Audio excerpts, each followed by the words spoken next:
এ যেন রূপকথার এক গ্রাম, দেখতে ছবির মতো সুন্দর, কোথাও কোনো শব্দ নেই।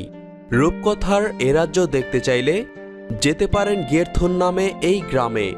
এটি নেদারল্যান্ডের ছোট্ট এবং সুন্দর একটি গ্রাম।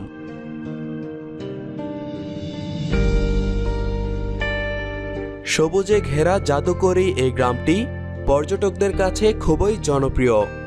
গ্রামটি দেখতে যেমন সুন্দর, তেমনি এখানকার ঘরবাড়িগুলো তৈরি করা হয়েছে নানা রকম ডিজাইনে, এবং শীতের সময় এখানকার দৃশ্য সম্পূর্ণ পাল্টে যায়।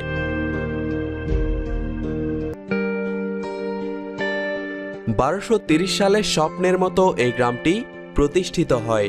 অন্যান্য গ্রাম থেকে এই গ্রামটি সম্পূর্ণ আলাদা।